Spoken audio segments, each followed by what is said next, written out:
Ponto de Vista. Apoio Grupo Mendes.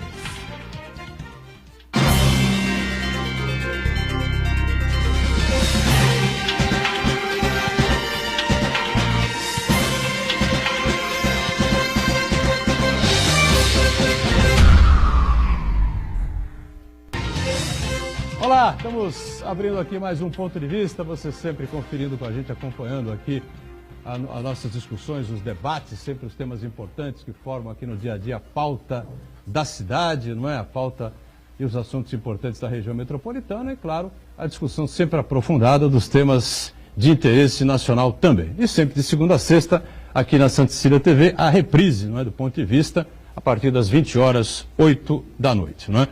Muitos assuntos rolando, assuntos importantes. A gente vai falar sobre a economia global de uma outra maneira, né, nesta edição de quinta-feira. Tentando esmiuçar um pouquinho, esclarecer um pouquinho para você o que é essa moeda virtual, né, que a gente acompanha aí pela internet, pelas redes sociais. Teve um momento de pico aí, a chamada Bitcoin. Existem outras também, né? A Bitcoin é a mais famosa, a mais conhecida. Teve um pico aí extraordinário, muita gente ganhou dinheiro. Depois teve um reverso aí, né? E deixando muita gente na mão, muita gente no Brasil fez essa aposta, muita gente aí pelo mundo afora também fez esse tipo de investimento. Vamos tentar esclarecer um pouquinho, né? E discutir o futuro da economia, dos investimentos, enfim, da moeda, do dinheiro propriamente dito, né? Muita gente fala que o dinheiro em espécie vai acabar, né? E eu tenho a impressão que isso vai acontecer mesmo, não sei se daqui a 1 ano, 10 anos, 20 anos, mas parece que o caminho vai ser esse, o dinheiro de plástico mesmo, né? Todo mundo usando cartãozinho, o dedo, enfim, essa coisa toda. Está com a gente aqui o Ariel Mondelo Bueno, ele que representa aqui o Instituto Brasileiro de Tecnologia e Criptomoedas, né? Esse é o grande tema, a grande questão. Tudo bem, Ariel? Prazer tê-lo a bordo aqui. Ótimo, doutor. É um prazer estar aqui também, poder compartilhar com as pessoas aí um pouquinho mais sobre esse conhecimento, para que elas possam, né, seguir. Eu acredito que muitas pessoas estão com essa vontade de investir ou já investiram, mas a grande maioria delas não sabe exatamente o que eles estão comprando, no que eles estão investindo, e por conta disso acaba ficando muito mais sujeito ao risco do que você estaria se você tivesse com conhecimento, estivesse fazendo a gestão de riscos propriamente dita. Então esse cenário que você comentou dessa alta que teve e logo depois de uma baixa é um cenário muito esperado, que uma pessoa que tem uma experiência de mercado ou que está acostumada com o mercado sabe que esse comportamento é um comportamento padrão. O Bitcoin, por exemplo, já teve cenários em que ele caiu de $1.500 para $150, de 2013 para 2015, e depois desse período ele se recuperou, onde no período de 2017 ele passou a voltar ao patamar de $1.000 e no final do ano chegou até $20.000. Perfeito. Quem está com a gente aqui também sedento por essas informações para fazer aí as suas aplicações, seus investimentos, é o nosso Rafael Quaresma, que é advogado e coordena o PROCON aqui em Santos. Tudo bem, Rafael? Prazer tê-lo a bordo. Tudo bem, Edgar? Gostei aqui. Estamos na nave agora a bordo, não é? Uma satisfação, uma honra participar. Um abraço a você, telespectadora, ao Ariel. Estivemos juntos ontem já. Conheci um pouquinho, viu, de Bitcoin. Conheceu, ontem já? Participamos de um programa de rádio lá com o nosso amigo Flávio Santana. Então vocês já ensaiaram. E um abraço. Aliás, ontem eu falei para ele, amanhã você está no programa do Edgar? Eu falei, eu estou também, então. Então a gente vai se Tá bom. encontrar lá novamente. Um abraço aqui ao Santana também. Sempre uma alegria, uma satisfação participar. Muito bem. E lá na ponta o Marco Santana, atento sempre às redes sociais, transmissões do nosso Ponto de Vista e a participação de você que está com a gente aí, que deve estar curioso para entender direitinho como é que funcionam aí as criptomoedas. Certo aí, né, Santana? Boa tarde a todos. Um tema muito interessante, muito importante nos dias de hoje. Não só as moedas virtuais, mas também os meios eletrônicos de pagamento. Vamos poder falar sobre isso também. Eu quero cumprimentar você que nos acompanha ao vivo, convidar você a participar do programa, mandando sua pergunta, crítica, sugestão, pelo Facebook, Ponto de Vista com Edgar Buturão, ou por e-mail, contato@pontodevista.tv.br. O programa também pode ser acompanhado ao vivo pela internet, santaportal.com.br/TV. As edições anteriores ficam disponíveis também na internet, no nosso canal no YouTube, na nossa página no Facebook. E você que nos acompanha na reprise, às 20 horas, uma boa noite. Sempre o mantra de todos os dias aqui, a gente repete sempre, né? O programa ao vivo termina 1h30 da tarde, a reprise só começa às 8 e as coisas pelo Brasil costumam acontecer quando não existem as operações da Polícia Federal, que são logo cedinho, né? 6 horas da manhã, 6 e pouquinho, e a gente repercute aqui, mas as coisas da política propriamente dito, STF, essa coisa toda, acontecem no período da tarde, início da noite, enfim, né? Então, você que está na reprise, algo de grave aconteceu no país nesse meio tempo, não deu para a gente saber, não deu para a gente debater aqui no ponto de vista. Bom, Rafael, você conhece aí a Bitcoin? Já fez algum investimento desse tipo, não?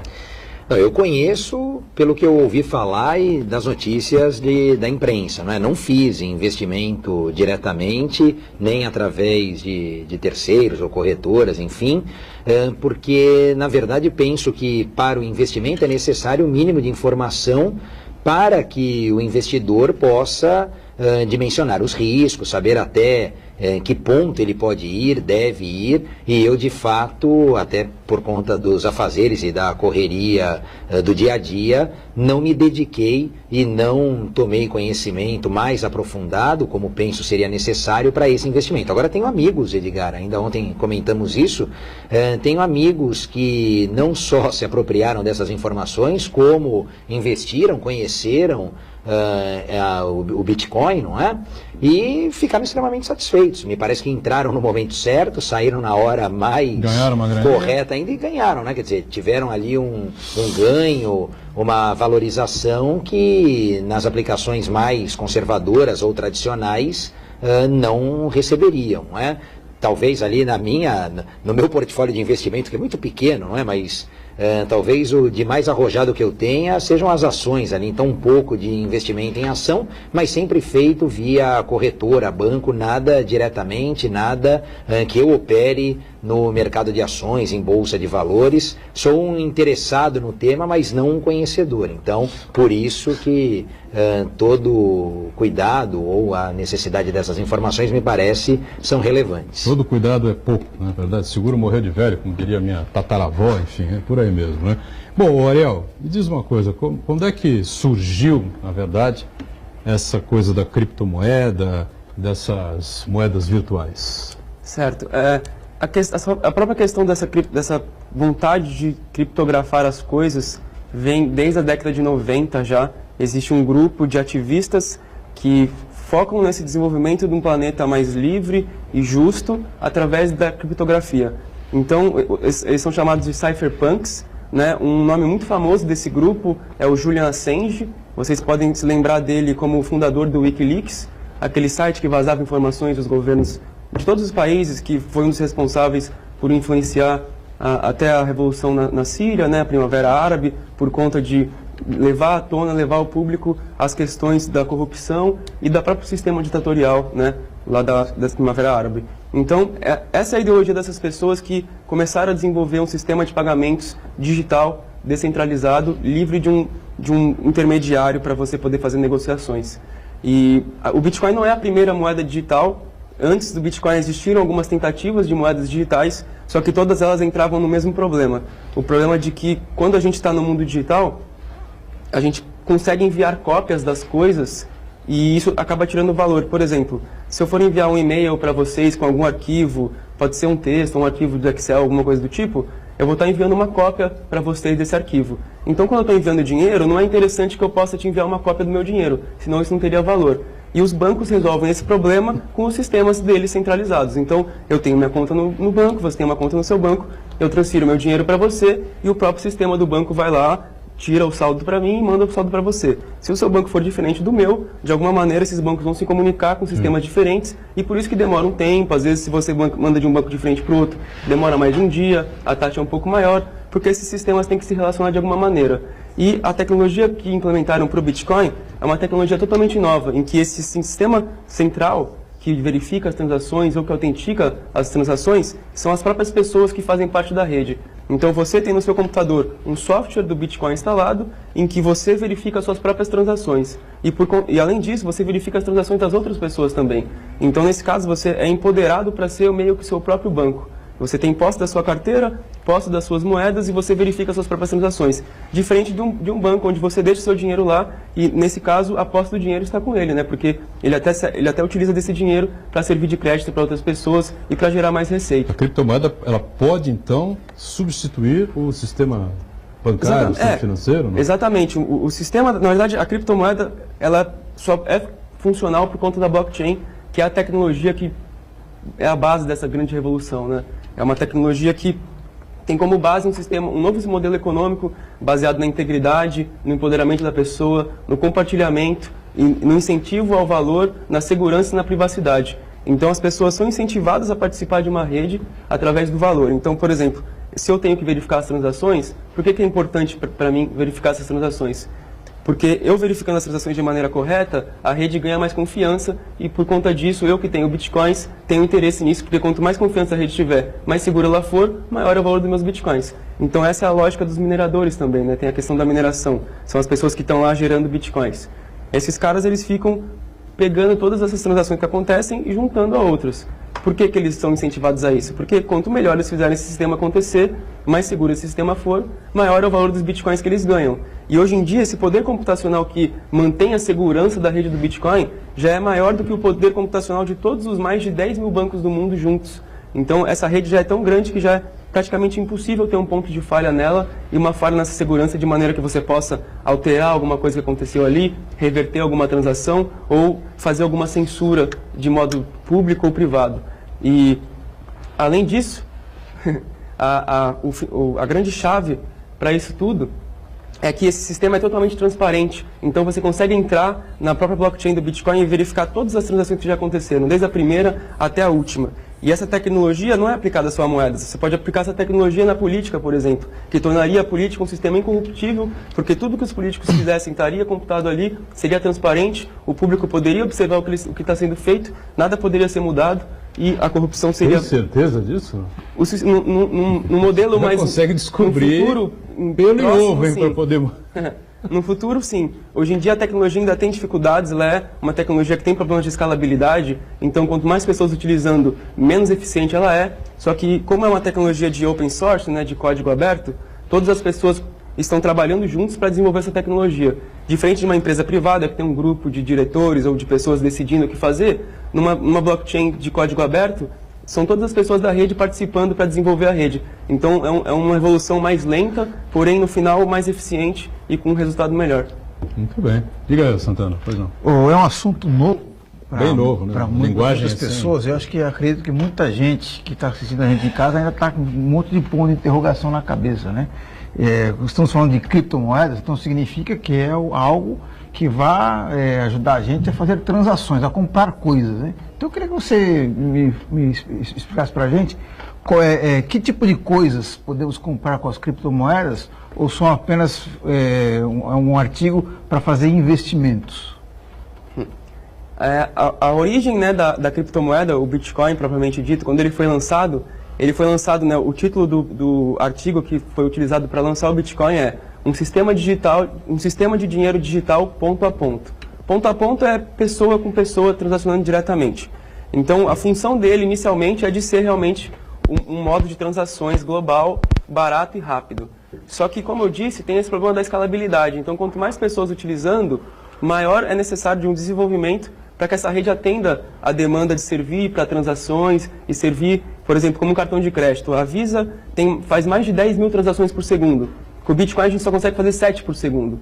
Então, atender essa demanda de transação diretamente, de maneira rápida e eficiente, ainda é um desafio para o Bitcoin, que está em desenvolvimento e que está sendo trabalhado por um grupo muito grande de desenvolvedores que estão trabalhando num projeto para tornar o Bitcoin alguma coisa que faça transações na casa dos milhares ou dos bilhões por segundo. Então, isso sem contar na questão das taxas, né? Quando a gente faz transações com cartões de crédito, a gente tem muitas taxas, um comerciante acaba não recebendo esse valor na hora da transação, ele recebe esse valor depois de um tempo, e essas taxas dessa nova rede do Bitcoin, propriamente para funcionar como milhares ou milhões de transações por segundo, as taxas vão ser quase zero ou na casa dos decimais dos centavos. Então significa dizer, então, por exemplo, eu vou comprar alguma coisa na China. Muita gente compra pela internet. Então, em vez de eu pagar com o meu cartão de crédito e depois receber a fatura em dólar, depois para converter em real, eu vou utilizar a criptomoeda e pagar em Bitcoin. Seria mais ou menos isso? Exatamente. É engraçado porque se você pegar o seu Bitcoin e transferir para o Japão agora, ou se eu quisesse transferir para um de vocês aqui da mesa, o tempo que ia demorar para isso acontecer é o mesmo. E, em média de 10 a 20 minutos, esse meu dinheiro teria saído de mim e chega até você, ou chega até essa pessoa no Japão. E como é que o dinheiro sai para as pessoas entenderem, né? A gente sai aqui, né? É a dúvida tua, né? Tudo novo, né? Você ia perguntar isso, né? Não, como é que o dinheiro sai da da tua conta na criptomoeda, se é que é conta o nome? Na Carteira, pode ser carteira. A sua carteira. E como é que... Eu não tenho carteira, por exemplo. Como é que eu passo a ter? Se eu tiver interesse. Certo. Existem inúmeras possibilidades para você ter uma carteira. Você pode até imprimir uma carteira de papel de criptomoedas que fica o seu código do seu endereço e você mantém ela num local seguro. Quem me dá o código? É um código aleatório gerado por um sistema aleatório que não mantém nenhum registro desse código. Então você imprimiria uma carteira... E o meu código é único. É único e é isso que garante a sua posse. Então é a primeira vez que a gente tem alguma coisa que realmente garante a posse. Não há risco nenhum de eu ter um código... O único risco é se alguém ver esse seu código. Então, se você tem que guardar esse seu papel, porque se alguém ver esse papel, ele vai ter a sua senha. Para ter esse código, você tem que entrar num site e se cadastrar. Seria isso ou não? Nesse caso que eu estou falando da carteira de papel, sim. Mas você pode criar uma carteira numa corretora, você pode criar uma conta numa corretora e essa corretora já vai te dar uma carteira para você. Só que essa carteira é administrada pela própria corretora. E aí vai de você também ter a questão da confiança de que, sabendo que tem o perigo dessa corretora ser hackeada ou passar por algum problema. Hoje em dia as corretoras têm um sistema maior de segurança, porque já tiveram casos, em 2013 já teve um caso de 750 mil bitcoins serem roubados.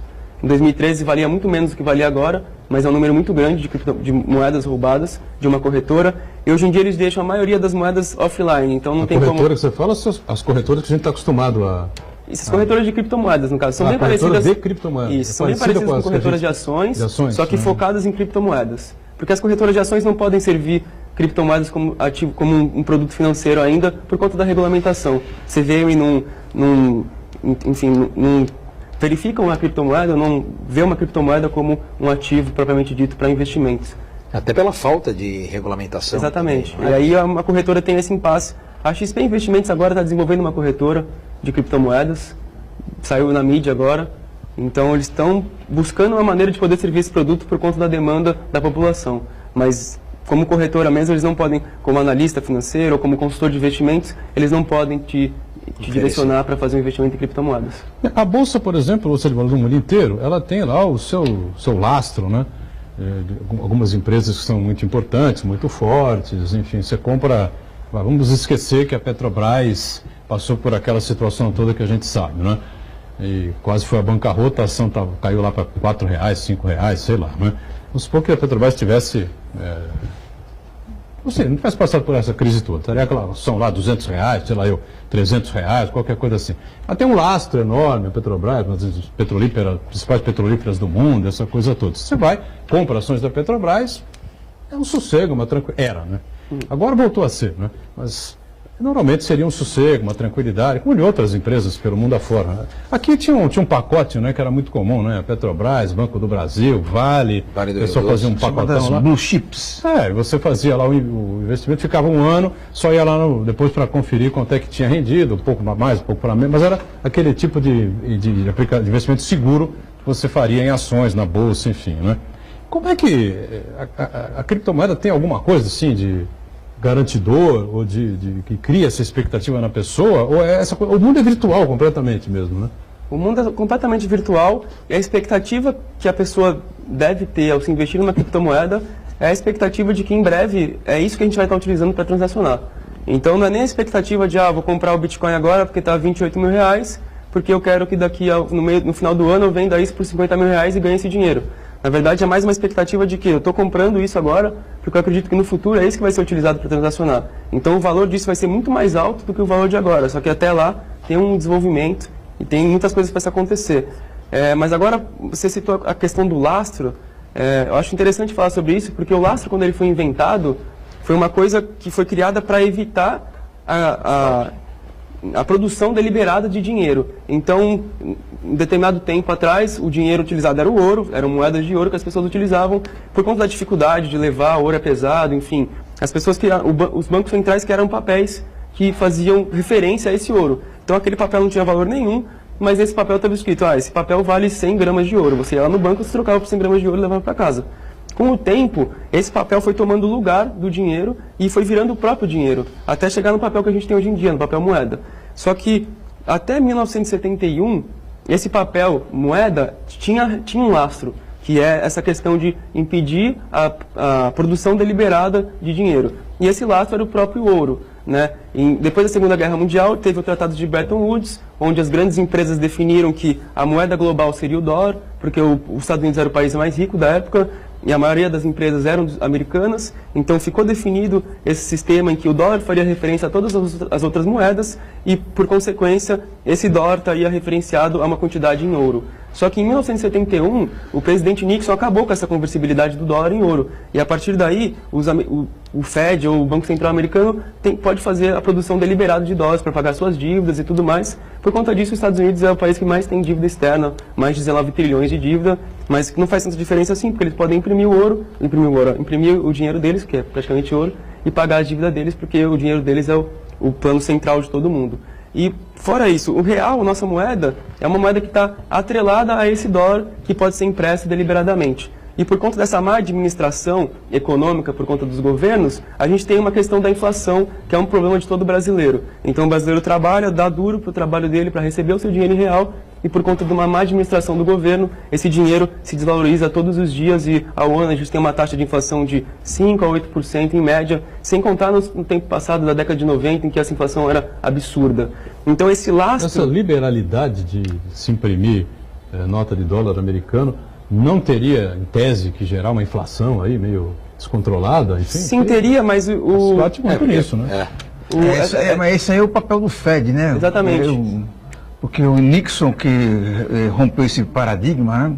Porque, na verdade, o pretexto naquela época foi justamente esse, que a dívida pública dos Estados Unidos aumentou muito nesse período. Então, o Nixon, ele quebrou esse paradigma, porque antes o governo americano só podia imprimir papel moeda se tivesse uma quantidade equivalente em ouro lá no Fort Knox, né, nos Estados Unidos. E aí, quando ele rompeu esse paradigma, para justamente poder custear as contas públicas, e aí, como contrapeso, isso daí, o Banco Central Americano que faz esse controle para evitar que essa impressão de papel moeda gere inflação em níveis insuportáveis no mercado americano. Vamos para o intervalo então, a gente faz uma paradinha e volta na sequência para tentar continuar explicando um pouco mais essa coisa das criptomoedas, né? As chamadas moedas virtuais, né? Voltamos já já.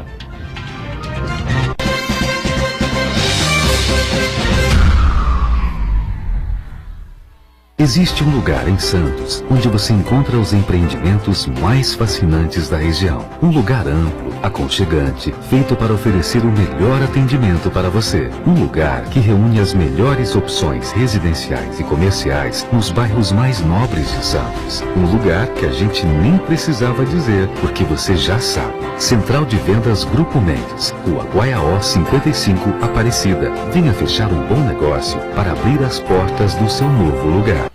Nesta quinta, às 7h30 da noite, uma noite muito especial. Festa beneficente com renda revertida para as crianças do Lar Santo Expedito. Noite da Pizza. Nesta quinta, às 7h30 da noite, no Clube de Regatas Saldanha da Gama. Nesta sexta, 8 da noite, no estádio Eurico Mursa. Semifinal emocionante, Portuguesa Santista e Barretos. A Briosa vai mostrar toda a sua garra na busca pela vaga na final do Campeonato Paulista 2018. Vamos lotar o Eurico Mursa e torcer pela Portuguesa Santista. Jogo com transmissão pela Santa Cecília TV, ao vivo e com exclusividade. Apoio Universidade Santa Cecília. Marquim, servindo melhor, prolongamos uma tradição. Mita Alimentos, leve momentos deliciosos para sua casa. Engeterpa, mais de 40 anos de tradição. E Pepino Esportes.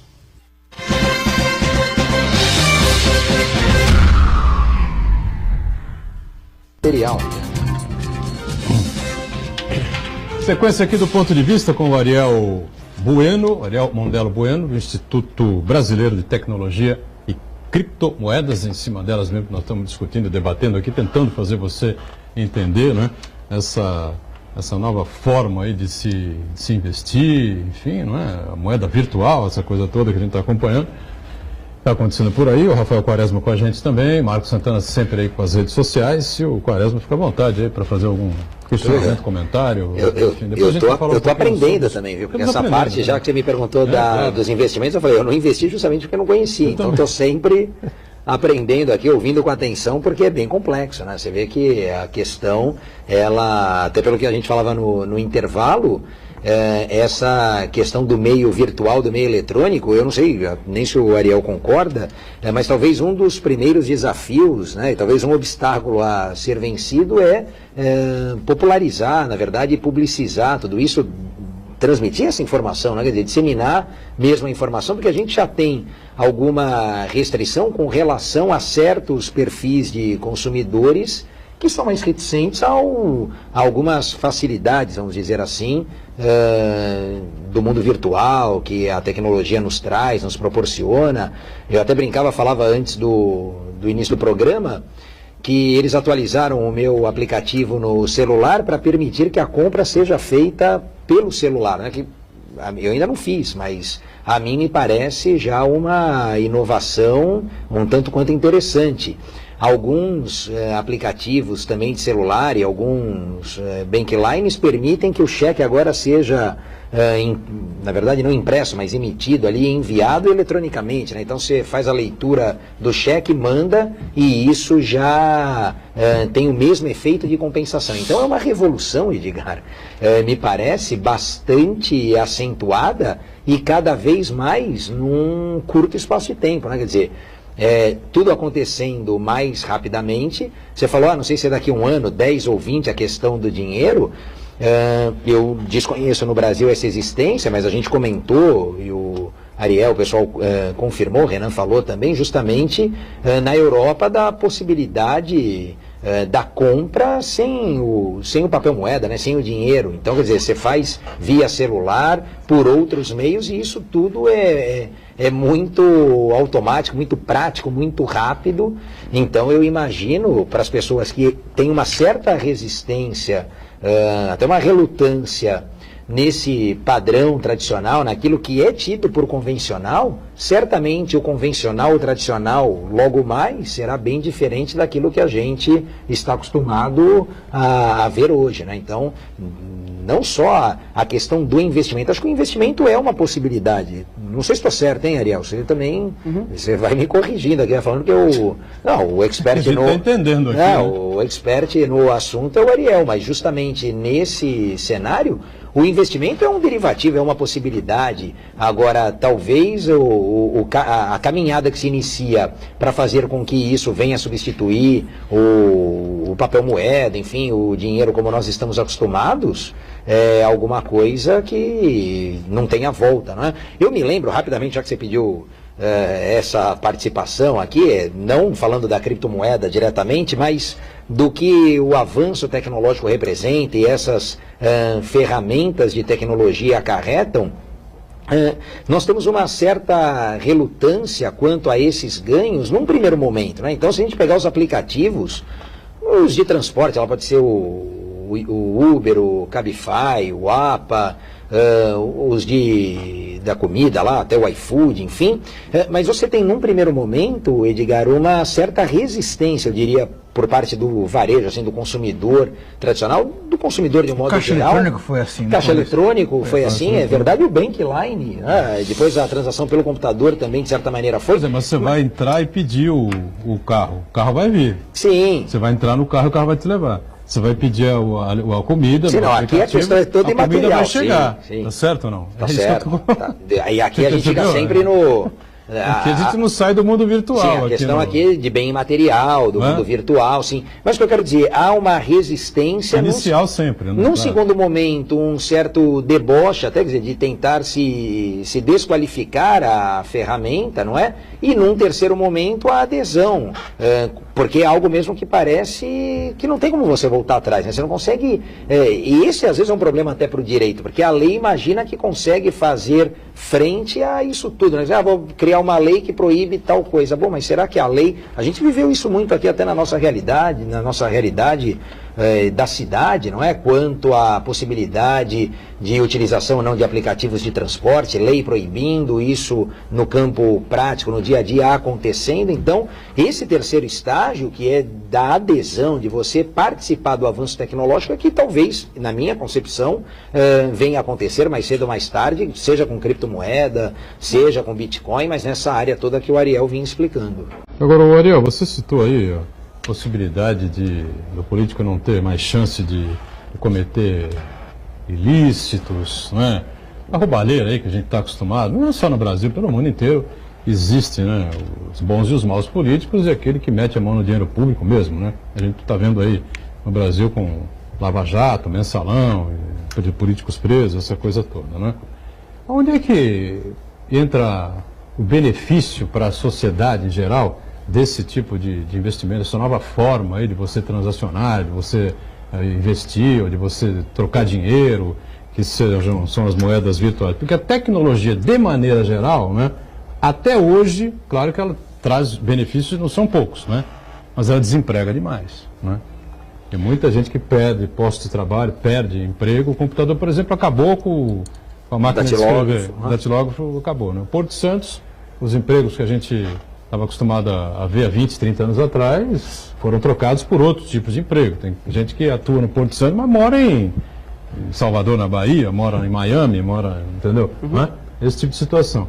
Aonde entra a sociedade aí? Onde é que a gente pode, enfim, diminuir um pouco essa diferença gritante que existe, por exemplo, num país desigual como o nosso?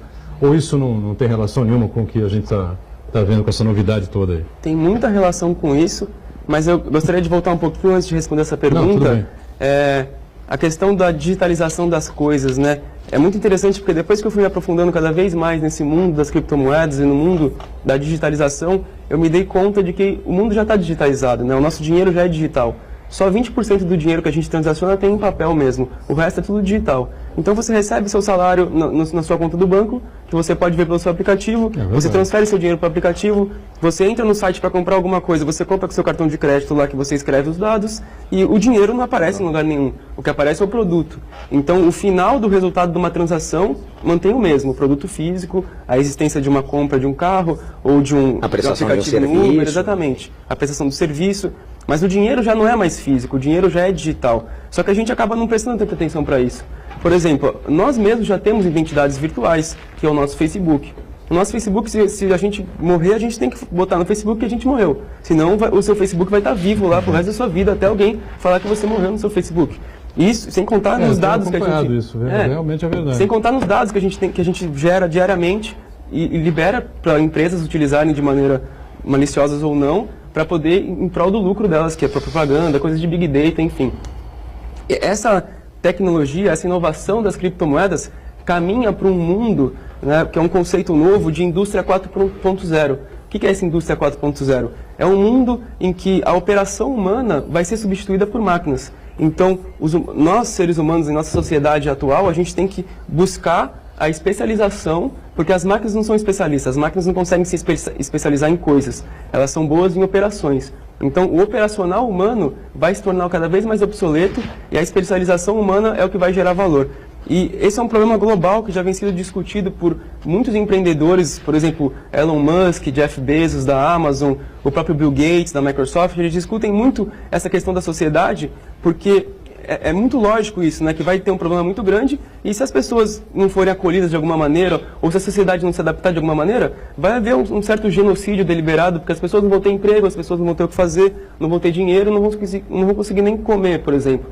Então há uma discussão quanto a uma renda... Isso na verdade não vai, né? Isso já acontece. Isso já acontece. Mas enfim, imagina num momento em que as máquinas substituem todas as operações humanas. Então se discute uma possibilidade de uma renda universal em que as pessoas com maior renda ou maior lucro, as pessoas que trabalham, vão gerar uma sociedade sustentável e as pessoas que não têm condições ou não conseguem trabalhar, ou mesmo que não querem trabalhar, vão ter uma renda para poder manter sua dignidade e se manter um cidadão fazendo o que bem entender. Claro, uma liberdade com bom senso, né? Não uma liberdade deliberada onde a pessoa pode fazer o que quiser e fazer besteiras, gerar um caos. É uma coisa com uma base de bom senso, e essa questão da renda universal é justamente para manter a dignidade das pessoas quando as máquinas imperarem em operações e tudo mais. Você acha que isso é irreversível? A Alemanha já está muito desenvolvida nisso, né? O conceito de indústria 4.0 surgiu na Alemanha em 2012. A Alemanha é uma potência na engenharia, né? Eu, por fazer faculdade de engenharia, acabei aprendendo bastante sobre isso, estudando sobre isso. E é bem inevitável o acontecimento, né? Porque a gente já está vivendo muitos dos fatores da indústria 4.0, a gente já tem, que simulações digitais. A gente já tem simulação digital, nós mesmos somos simulações digitais no nosso Facebook. Os sistemas integrados por internet das coisas. Hoje em dia a gente já tem Smart TV, Smart geladeira, Smart impressora, Smart tudo. Então todas as coisas estão conectadas pela internet. A questão da impressão 3D é um fator determinante na indústria 4.0 também. No futuro as coisas vão ser impressas na hora, então você vai poder imprimir comida, roupa, o que você quiser. Outra questão é a realidade virtual. Você vai poder botar um óculos de realidade virtual. Comida e roupa? Você vai poder imprimir qualquer coisa, Isso é literalmente muito qualquer maluco. coisa. Sim, É verdade? literalmente qualquer coisa você vai poder imprimir. Você vai Se fizer um filé parmejana, você vai e você vai comprar, na verdade, o sistema de impressão e sua impressora vai imprimir para você na sua casa. Você vai comer o que a impressora imprimiu? Exatamente, só que com substâncias comestíveis, lógico. Ah, sim. Deixa bem claro, né? E a gente reclamava do Jetsons que aí, não era o Jetsons lá, o desenho, olha lá. A vida imita a ciência, né? Imita a ciência, não, imita a ficção. Então a gente vê filmes que a gente via antigamente, eu sou muito aficionado. Que era impossível. Sou aficionado por Star Wars e volta e meia a gente vê alguma coisa acontecendo, hologramas já são possíveis de alguma maneira. Então é meio inevitável isso acontecer. Só que, claro, tem seus níveis de sociedade, tem o Brasil, tem os Estados Unidos, tem a Alemanha. Na Alemanha vai se dar de uma maneira, no Brasil vai exigir muitas práticas governamentais, muitas práticas sociais, para que isso se dê de forma sustentável. Provavelmente no Brasil vai demorar muito mais para acontecer isso. Talvez eu não esteja vivo quando acontecer isso. Mas eu acredito que na Alemanha eu ainda possa ver isso acontecendo plenamente. Pois não. Diga, Santana. Bom, eu acho que a tecnologia é sempre bem-vinda. Tem esse efeito colateral de desempregar pessoas, mas também tem a vantagem de criar novas oportunidades. Então, se vai ter uma máquina, vai ser preciso alguém que produza essa máquina. E certamente são seres humanos. Pessoas para desenvolver o software, como é que ela vai operar e assim por diante. Então, quer dizer, o que nós estamos passando é por um período de transição muito profundo e muito rápido. Então, por isso que muitas pessoas ficam estarrecidas e que muita gente está desempregada e tal, porque, na verdade, uma parte significativa da nossa população, principalmente os jovens, não estão acompanhando a mudança na velocidade necessária. Então, eu acho que, mais do que nunca, é preciso investir em educação e qualificação das pessoas para acompanhar a evolução desses novos tempos. Eu queria fazer uma pergunta para o Ariel, voltando um pouco para a nossa realidade mais cotidiana. O uso das criptomoedas, você compra o dólar para você fazer uma compra virtual de um produto na China. Onde é que você compra a criptomoeda? Como é que você adquire criptomoeda? Existem duas possibilidades, né? Uma é comprando diretamente de uma pessoa que já possui. Então, a ideia base do sistema é essa, que as pessoas troquem isso diretamente. Então, por exemplo, eu tenho Bitcoin, você quer comprar de mim, eu vou lá e te vendo e mando para você. Eu te pago em real, por exemplo. Exatamente, você me paga em real. Hoje em dia a gente ainda precisa disso, né? Ainda tem essa conversibilidade no real. Por isso que a coisa não funciona como é imaginado, porque ainda impera a moeda convencional, moeda real, dólar, euro, enfim. E tem até um aplicativo que diz, não é isso que você falou? Não tem um aplicativo que diz? Se tem alguém perto que queira vender? Existe um site chamado Local Bitcoins que você pode entrar e lá te mostra as pessoas que estão próximas de você dispostas a vender criptomoedas por dinheiro mesmo, ou você faz uma transferência bancária. Tem Uber, então os carros próximos de você? Exatamente como Uber. Tem até um aplicativo que já tem ajudado muita gente, né, principalmente na questão das remessas de dinheiro, porque é uma coisa muito interessante. A maioria do dinheiro internacional que entra em países subdesenvolvidos, como por exemplo o Brasil, é remessa de dinheiro internacional. Então, famílias que estão no exterior trabalhando para sustentar suas famílias que estão nesse país, lá vivendo em condições precárias ou não. E o grande problema disso é que quanto mais subdesenvolvido é o país, maiores são as taxas para você mandar esse dinheiro para lá. Então já tem aplicativos hoje em dia que intermediam essa relação. Então a pessoa está no outro país, por exemplo, nos Estados Unidos, ela compra bitcoins, ela manda por esse aplicativo os bitcoins para a família dela em algum lugar, em algum país subdesenvolvido. Essa pessoa pega esse aplicativo na mão, ela pode escolher como se fosse um Uber, um caixa mais próximo a ela, que na verdade é uma pessoa, mas aparecem como caixas, tem lá a nota do caixa, a referência do caixa. Por enquanto, né? Por enquanto é uma pessoa. A referência dessa pessoa, e aí você paga uma taxa de 2%, e essa pessoa vem trazer na porta da sua casa a mesma quantia que você pagou para ela em Bitcoin, só que em dinheiro vivo. Então você consegue mandar dinheiro para as outras pessoas de uma forma muito rápida e prática, através desses aplicativos que buscam inclusão mesmo, e buscam reduzir, né, essa, como se diz, não é uma possibilidade, mas é mais um abuso, né, de questão de taxas, e a pessoa tem que trabalhar muito para sustentar sua família. Até a burocracia. Em outro país, as taxas são por causa da burocracia mesmo, né? Mas imagina que a pessoa está trabalhando, ela tem que pagar 10% de taxas daquele trabalho dela só para mandar o dinheiro para a família dela. Hoje em dia a gente pode pagar uma taxa fixa, o Bitcoin a taxa é 80 centavos a taxa de uma transação. Não importa o valor que você envie. Então é mais a questão dessa inclusão mesmo. E o sistema financeiro aceita isso naturalmente? Não tenta boicotar, não tenta comprar? Então, o que se tem é um... comprar não dá, né? Ou está se inserindo nisso também, Sim, uma nova oportunidade de negócio. É que foi jogado, foi liberado e agora está de um tamanho que não tem mais muito... Por exemplo, o Bitcoin não tem mais como você voltar atrás. O que pode acontecer é que no Bitcoin tem 90% dos mineradores são na China, então o governo chinês pode ter muito controle ainda sobre isso de alguma maneira, há esse risco e há uma especulação e há um debate quanto a isso. Mas a tecnologia foi liberada antes que grandes instituições financeiras pudessem tomar posse disso. O que eles têm feito agora é investir no desenvolvimento da blockchain para poder utilizar ao seu favor essa tecnologia, ou então criar um sistema... Para quem não está acostumado... blockchain é a tecnologia que faz o Bitcoin acontecer. Tá. Isso. É o que faz uma criptomoeda poder acontecer. Então os bancos estão investindo em desenvolver isso de uma maneira que ou eles criam um sistema melhor, que não precise do Bitcoin ser utilizado, ou que eles se adaptem de alguma maneira que eles possam ganhar com isso, cobrando taxas ou fazendo, seja lá, a regulamentação que eles quiserem fazer. Eles estão buscando mais se antecipar a essas novidades para poder estar preparado para quando isso acontecer, sabe assim? Muito bem, mais um break, tá certo? Um rápido intervalo, na sequência volta aqui do Ponto de Vista, que não é virtual por enquanto, hein? Até já.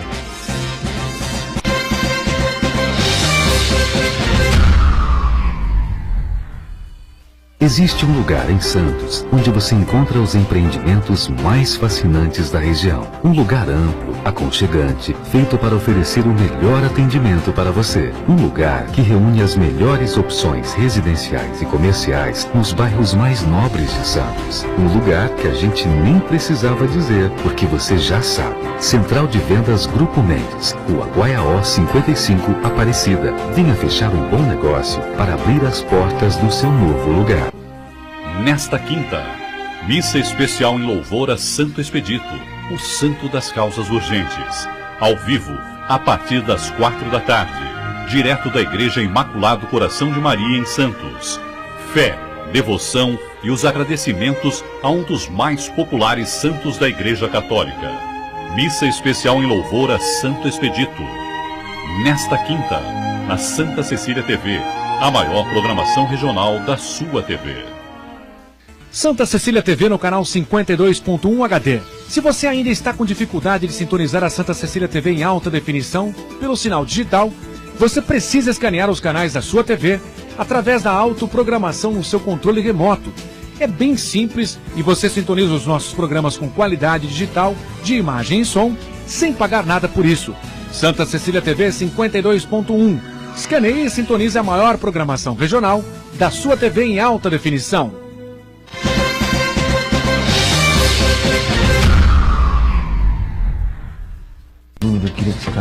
Tudo bem, sequência aqui do nosso ponto de vista, este é o terceiro e último bloco, né? A gente conversando com o Ariel Mandelo Bueno, do Instituto Brasileiro de Tecnologia e Criptomoedas, e aproveitar um pouquinho aqui o Rafael Quaresma, que está conosco também, né? Porque ainda neste mundo que vivemos, tá certo, continuamos aqui, ainda não invadimos, não estamos totalmente no mundo virtual, estamos a caminho dele, né? Acho que uma boa parte da caminhada já percorremos. Mas ainda temos uma série de problemas, de gente com saúde, com dificuldade, os planos de saúde aí sempre tentando meter a mão no bolso das pessoas. Você tenta marcar uma consulta com um determinado médico, determinada especialidade, enfim, você liga em março, o cara manda marcar para junho, se for o plano de saúde, e coisas desse tipo acontecendo por aí. Mas há o outro lado também, viu? Cuidado. A gente critica muito os planos de saúde. Cuidado com os profissionais, com os médicos também para qual você tenta marcar sua consulta, porque às vezes um te joga para junho, não é? E outro te atende ainda em abril. É um caso que aconteceu comigo, eu não vou citar aqui os profissionais. Eu pedi uma consulta no plano de saúde da Unimed, 6 de junho. Aí eu consultei um outro médico, tão conhecido quanto o Quaresma, e me jogou para 23 de abril, que será na próxima segunda-feira, tá certo? Então, a gente também tem que tomar certos cuidados com aquilo que a pessoa carrega demais, porque o plano de saúde paga pouco os médicos, que está sempre cobrando caro das pessoas, mas também os médicos precisam de alguma maneira entender que o cliente, o paciente, a medicina, a saúde, o juramento lá de Hipócrates, está acima de qualquer situação. Muitos entendem, muitos compreendem, outros lamentavelmente não fazem assim. Mas temos mudanças aí propostas aí para os planos de saúde que com certeza não devem ser nada agradáveis, pelo jeito, para os clientes, mais uma vez. Os clientes que são os consumidores, do plano de saúde. Eu não sei se é tão complexo, mais complexo, menos complexo do que as criptomoedas, do que os bitcoins, mas isso vem na ordem do dia já há algum tempo, por várias maneiras, Edgar? A gente até comentava antes, viramos o ano de 2017, no segundo semestre do ano passado, se intensificou muito essa agenda de alteração da lei dos planos de saúde. Então, alguma coisa que vinha, de certa forma, adormecida no Congresso, não se trabalhava essa questão. A lei dos planos de saúde, ela não é tão recente, mas também não é tão antiga, em termos legislativos, é a lei de 98, 9656 de 98, de tal modo que ela pode demandar e exigir alguns reparos, mas não me parece necessariamente se partir do zero e construir uma outra legislação. E nesse projeto de lei, além do projeto que capitaneava a mudança, tinha mais 100 ou 150, 155 PLs, projetos de lei atrelados a esses. E aí a grita foi geral, a repercussão foi extremamente negativa e acabaram arquivando esse projeto de lei. Não se alterou, não se avançou com isso. Em 2018, ano eleitoral, nós sabemos que essa pauta, que é muito impopular em termos legislativos, não avançará. Mas o problema é que se faz e que se tenta aqui agir em várias frentes. Então, agora, através da agência reguladora, da ANS, se joga essa ideia, vamos colocar assim, eu digo se joga a ideia porque ainda está no ar, não existe, não está aprovada, mas está se deliberando a respeito. E a impressão que nos causa, até falamos isso, é de que se joga para a plateia, no caso se joga para os consumidores, para ver qual é a receptividade. Se houver um mínimo de receptividade, essa ideia... Se colar, colou. Exatamente, se colar, colou. Essa ideia que era meio incipiente, começa a tomar corpo e a coisa vai. Eu me refiro aqui à última ideia da ANS, que talvez baixe uma resolução nesse sentido, sobre coparticipação, sobre franquia, e num primeiro momento, do que eu vi e li, é de que a ideia era fazer com que essas alterações, essas mudanças, fossem aplicadas apenas a novos contratos. Se isso passar, a gente nem sabe se isso vai passar e não sabemos como isso virá, se virá. Mas se vier, não sabemos se ficará apenas para novos contratos. E se ficar para novos contratos, a mesma migração que tivemos em 98, depois em 2003 com o Estatuto do Idoso, certamente será feito de uma maneira, haverá um incremento, um incentivo para que os consumidores migrem desses contratos que antecedem a resolução para os novos contratos que permitiriam essa coparticipação, a ideia de franquia, e que a gente já sabe o que tem por detrás disso, não é? A ideia qual é? É aumentar o ganho, a margem de lucro das operadoras. A ideia é fazer com que haja uma melhor utilização. A gente já viu até que ponto há má utilização, até que ponto há déficit. E até que ponto, na verdade, não se parte aqui para uma melhor utilização. Talvez se parta para uma proibição na utilização. Quer dizer, olha, você paga a mensalidade, mas se você usar, você tem a coparticipação, você tem uma franquia. Eu ouvi até, Edgar, pessoal da área, não da área necessariamente de defesa do consumidor, mas de setores que transitam nesse segmento do mercado de consumo, falando o seguinte: não, No seguro do carro, o consumidor já paga a franquia. Tá, mas não dá para a gente comparar o que se usa do plano de saúde com aquilo que se usa do seguro do carro, né? Aliás, a ideia do seguro do carro é que você tem e não use mesmo. A do plano de saúde, de certo modo, até é, mas faz parte, até pela ideia de medicina preventiva que nós temos hoje, de exames que são necessários, né, e periódicos até, que se faça a utilização. Dizem que não são. E para cada utilização você vai impor um valor ao consumidor. Então, essa ideia do juramento, claro, existe lá, nós da área do direito temos o nosso, mas o que é inegável, isso a gente não tem como dizer o contrário, é de que a saúde, ela virou uma mensuração econômica, que quer dizer, tem sim a sua precificação, tem o seu custo, tem o seu valor, e isso muitas das vezes pondera ou faz valer apenas a questão econômica. Outros valores precisavam ser analisados. Quaresma, quem defende essa mudança, né, quem defende a franquia, diz que o objetivo é baratear os custos, né, para que a pessoa... Eu vi isso. Porque a partir do momento que houver a cobrança de uma franquia, quem não utilizar vai pagar menos. E só que nem o seguro do carro.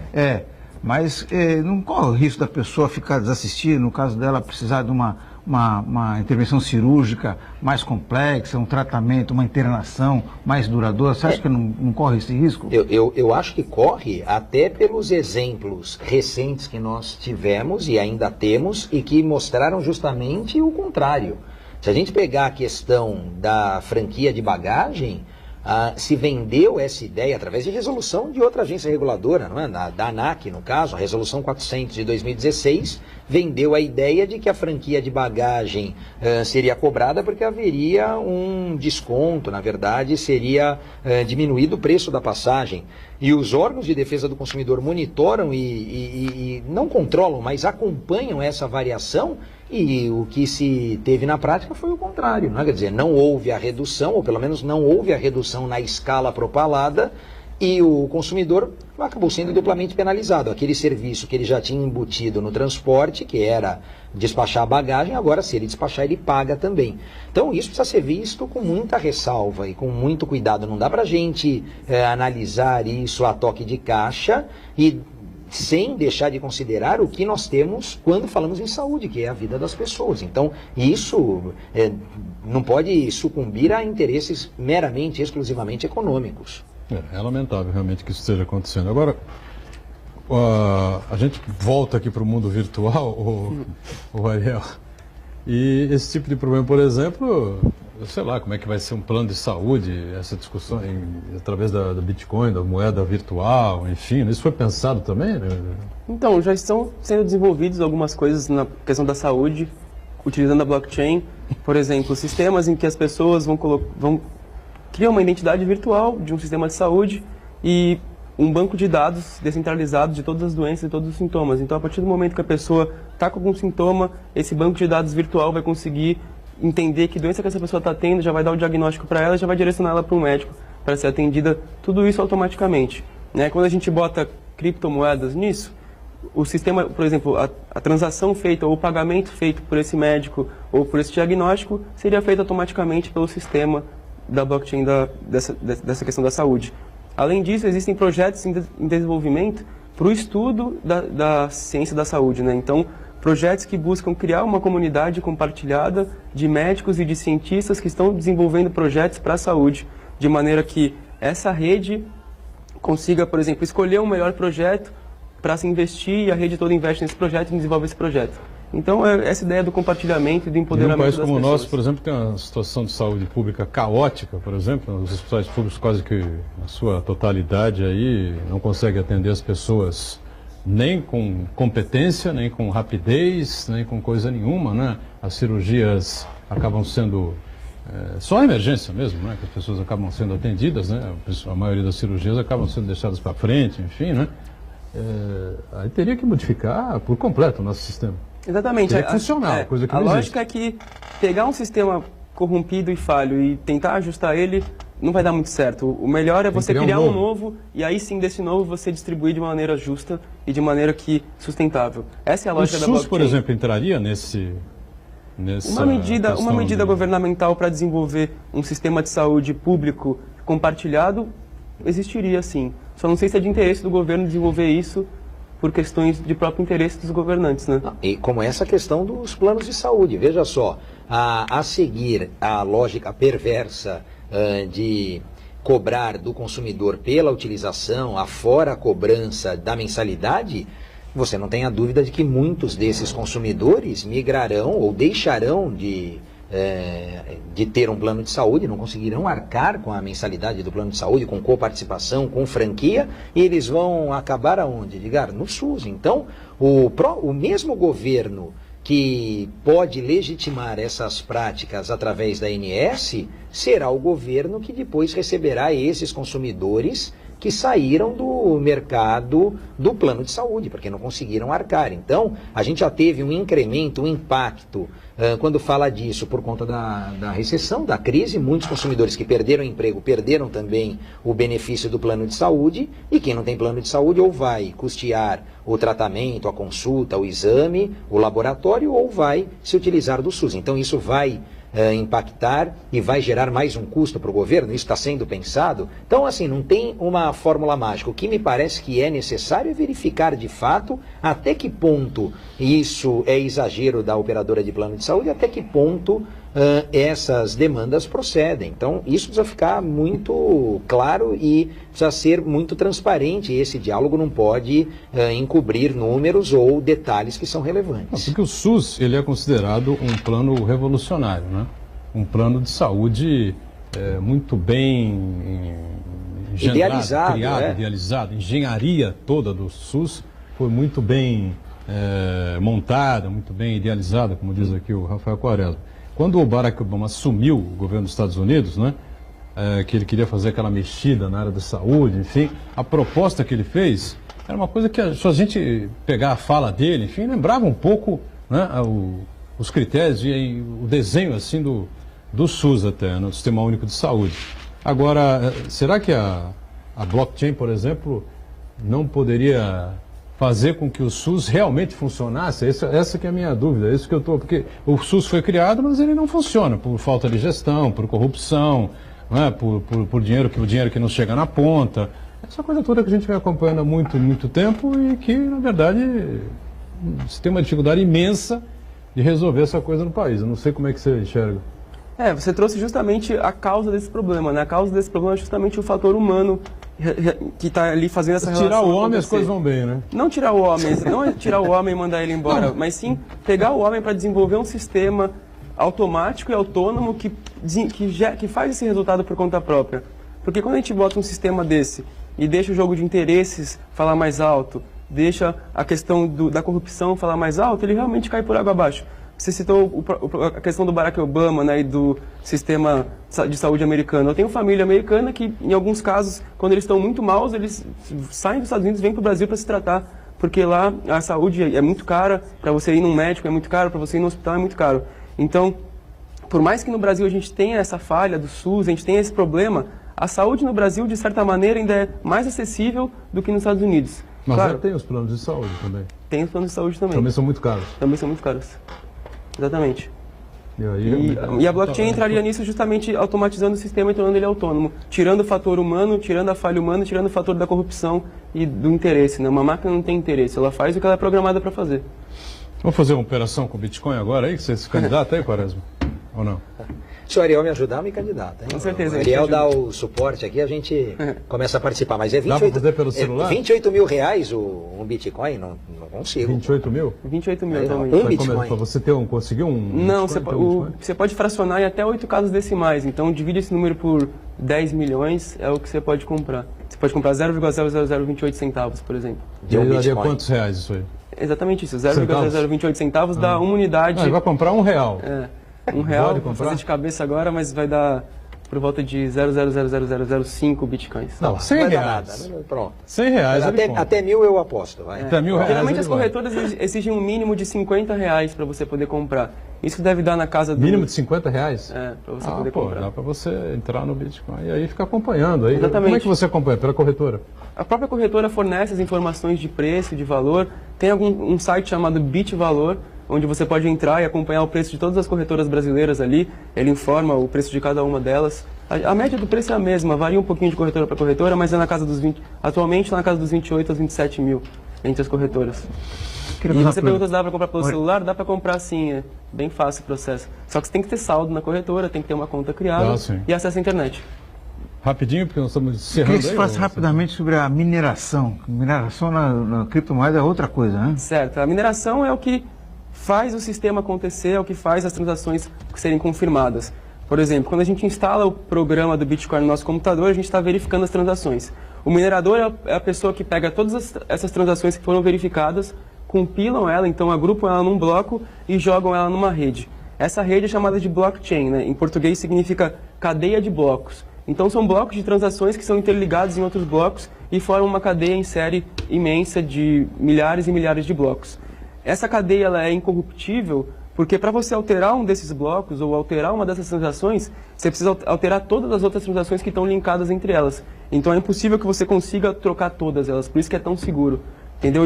E o papel do minerador é justamente pegar essas transações, agrupar em blocos e colocar na rede. E aí quando eles fazem isso, as transações acontecem e são verificadas. Muito bem. Vamos falar muito mais sobre esse tema em outra oportunidade. A gente vai trazer o Ariel de volta aqui, né? O Ariel Mondelo Bueno, representando aqui o Instituto Brasileiro de Tecnologia e Criptomoedas. Obrigado, até uma outra com a gente. Rafael Quaresma, obrigado também por estar com a gente aqui. Alegria. Coordenador do Procon Santos, Santana diariamente conosco, a gente com você de segunda a sexta, sempre aqui na Santa Cecília TV. Ponto de vista é ao vivo, 1h30 da tarde, reprise às 8 da noite. Valeu, gente, obrigado, tchau.